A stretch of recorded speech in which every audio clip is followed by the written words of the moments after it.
Di po pa rin po nabuntis yung kalabaw ay. Kaya po ano, dito na po ako ngayon. Oh. Tao po!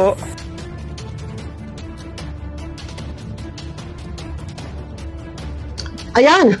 Isang magandang araw, isang mapagpalang araw sa ating lahat. Nasaan ang kalabaw? Siyempre, hinahanap po natin yung kalabaw. Yung transparency po kasi ang napaka-importante. Ayan. Yung maging tapat ka, maging loyal ka, and kung may pusong matulungin po ko sa pagtulong, hindi yung ang iniisip mo ay ikaw ang makakapuntos. Yung transparency lang po ang hinahanap natin dito. Pero ito na guys, sa kabutihang palad, tayo po ay nakatanggap ng isang link. At doon po, ito, ang kalabaw. Sa link na iyon ay nasaksihan ng inyong lingkod na ang kalabaw na ipinaalaga po ni Brother Jose ay hindi po napakinabangan. Nahirapan lamang ang nag-alaga. Wala ditong pamimersonal. Transparency lang ang ating kailangan. Bakit walang update si Brother Jose patungkol sa kalabaw na ipinaalaga at kuno ay para sa kanyang programa? Eto na. Kaunti lang video clip gagamitin na. Ayan, hello po, good morning po sa ating lahat mga kapambira. Welcome. Good morning din sa iyo. Anong good morning? Anong iginandang umaga, Brother Jose? Magandang umaga. Bad news ang balita mo. Sa video na to, bad news. Dahil ang tagapag-alaga ng kalabaw ay walang nahita, di nakinabang. Anong good morning? Anong inigandang umaga? Bad news balita mo. Tuloy, ulit. Ayan, hello po, good morning po sa ating lahat mga kapambira. Welcome back po sa ating YouTube channel. And for today's video po ay, punta po ko dito kalasowin at hindi po pa rin po nabuntis yung kalabaw ay. Hindi nabuntis ang kalabaw. Kailan pa ang video na to? 2 years ago. Kailan niya ipinaalaga ang kalabaw? 3 years ago.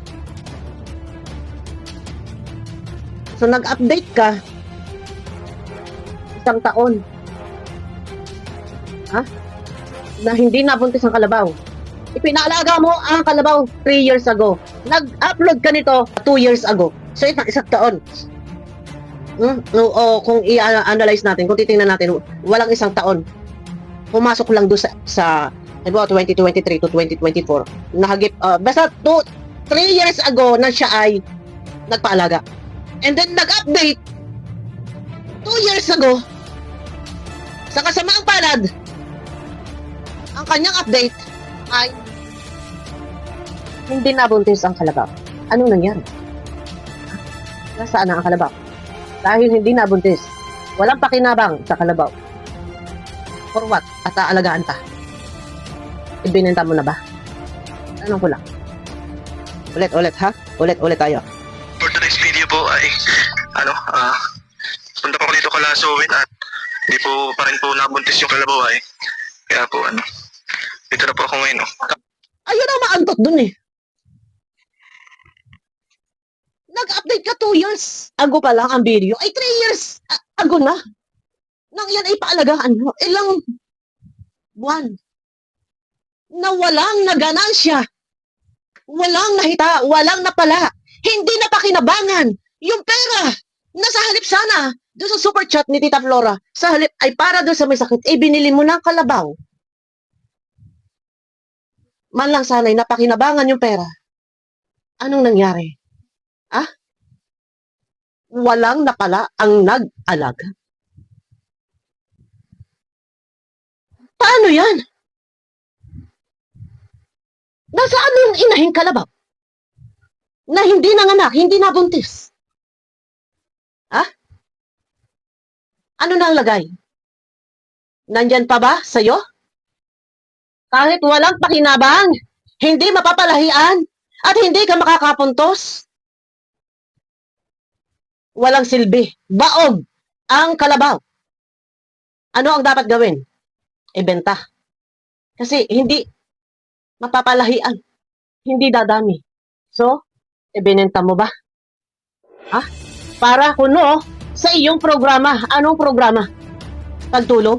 Pagtulong bang maituturo yung ginagawa mo? na mismong sponsor na ang nagsabi, para sa may sakit, mas pinili mong ibili ng kalabaw para paramihin at ibalik sa iyo ang unang anak. Ibalik sa iyo programa. Wala ka ng update. Pero walang lihim na hindi mabubulgar. Baog ang kalabaw. Kawawang tagapag-alaga. Walang nahita. Sa halip ang pera. Para sa bata, anong nangyari? Brother Jose. Ha? Walang pakinabang sa inahin. Natural. Hindi mo yan may papaalaga sa ibang beneficiary. Kaya nga kinuha mo na yung kalabaw dito. Kasi baog. So, hindi mo ito mapapaalagaan sa ibang beneficiary dahil walang kwenta, inutil. Hindi mapapalahian dahil iyon yung layunin mo, ang mapalahian, ang kalabaw. So, walang pagbubuntis na magaganap. Diba? Ibininta mo ba ang baog na kalabaw? Ha? Nasaan ang kalabaw? Kinonvert mo na ba sa peso? Huwag mong sasabihin! Nakagaya sa live mo kagabi na andyan lang ang kalabaw nagtatrabaho. Paano magtatrabaho? Ha? Bakit hindi mo ipakita? Walang maniniwala kung mag-video-video ka ng kalabaw, kung kanino mang kalabaw ang iyong videohan. Yung transparency ang napaka-importante na noon pa sana ay meron kang in-update sa mga kalabaw.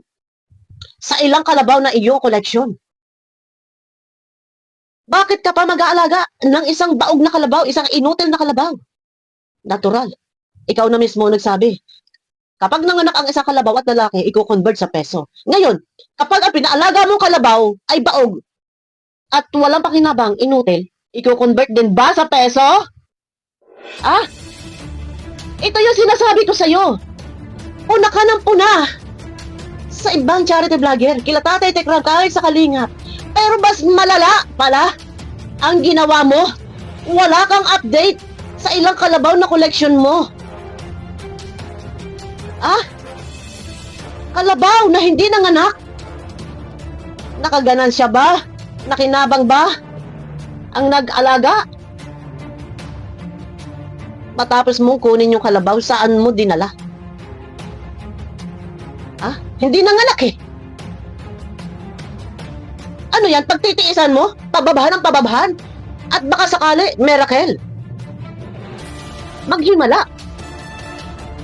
Mabuntis. O ano nangyari? Wala ka ng update pang muli sa kalabaw. Ha?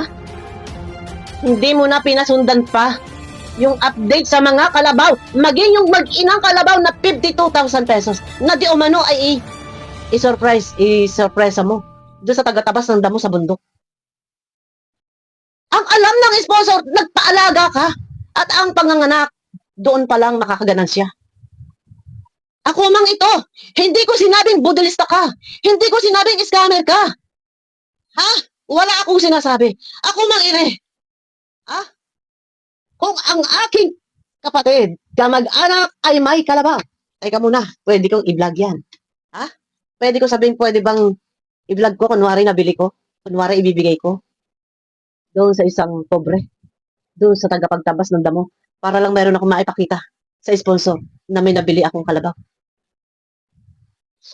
Mag-inang kalabaw. Walang update kung kanino mo binili. Ha? Yung 52,000. Wala kang pinakita na kayo ay nagkabayaran. Doon sa mag-inang kalabaw. Wala kang pinakita kung kanino mo binili. Namalay na lang sa intro mo may hawak kang kalabaw. Mag-inang kalabaw. Sino ang may-ari ng kalabaw na iyan? At di umano, ay paalaga mo doon sa iyong tagatabas. Sino yung tagatabas na yon? Katsukaran mo. Ha? Katsukaran mo. Huwag ako, Brother Jose. Sa 52,000, wala kang pinakita na iyan ay binili mo. Nabukang bibig mo lang. Na di umano'y halagang 52,000 na nabili. Kanino? Ha? Sino ang binayaran mo? Wala kang ni-vlog na magpapatunay na kayo ay nagkaharap-harap sa barangay para magpirmahan at magbayaran. Huwag ako. Shout out doon sa taga North Carolina. 52,000. Pag-intro pa lang ng video ni Brother Jose, Bali, nabili po natin ito na ano? Nabili po natin ito ng 52,000. Ito mag-ina po, mag-inang kalabaw na siya. Walang may-ari ng kalabaw. Walang naganap na bayaran ng kalabaw. Walang naganap na permahan sa bayaran ng kalabaw. Ano ang katotohanan sa 52,000? Brother Jose, intro mo pa lang, ha? Intro mo pa lang. Walang kalabaw na binayaran. Saan mo kinuha yung kalabaw? Kanino mo binili yung kalabaw? Ha? Kanino mo binili yung kalabaw na yon? Wag ako, Brother Jose. Dahil hindi pa ako, pagbungad ng video doon sa mag-inang kalabaw. Ito, guys. Balikan natin yan. Ito. Ito, pagbungad pa lang dito, wala siyang pinakitang tao na binilhan ng kalabaw. Namalay na lang. Hawak na niya ang kalabaw. Ano ang katotohanan sa likod ng kalabaw na to? Hiniram mo ba para videohan? For content? Tanong yun. Tanong ko lang. Babalikan kita. Susunsunin ko kung kanino mo binili yung kalabaw. Bakit wala kang inilabas na video sa nagkakahalaga 52,000 pesos na di umano ayon sa vlog mo ay binili mo? Kanino? Kanino mo binili? Susunsunin ko yan, guys. Parto tayo dyan. Eto, guys, ha? Malinaw na malinaw. Ito. Ayan, hello po, good morning po sa ating lahat mga kapambihira at welcome back po sa ating YouTube channel. And for today's video po ay punta po ko dito kala Sowit at hindi po pa rin po nabuntis yung kalabaw ay kaya po Hindi nabuntis ang kalabaw. Ini-upload ang video na to 2 years ang lumipas. Pero ipinaalaga kay Zoe, sa tatay ni Zoe ng kalabaw. 3 years ang lumipas. So, ibig sabihin, isang taon ang pagitan ng pag-aalaga ng kalabaw bago niya in-update na hindi nabuntis ang kalabaw. Walang hinabang sa kalabaw. Ibininta mo na ba ang kalabaw at kinonvert sa peso? Wala kang update. Wala kang sinabi kung ano ang gagawin doon sa kalabaw na hindi nabuntis. Nasaan ang kalabaw? Huli na. Ano pa ang mga kapaliwanagan na gagawin mo? Ha? Hindi na pagtulong yung ginagawa mo, Brother Jose. Sa lahat ng mga sponsor, i-analyze po ninyo. Kung mayroong makakapanood sa akin, i-analyze ninyo. Pagtulong ba to o hindi? Bakit wala na siyang update sa baog na kalabaw? Yung mag-inang kalabaw na taga North Carolina, i-analyze nyo po. Unang intro, babalikan po natin yan. Unang pasok ng video, ha?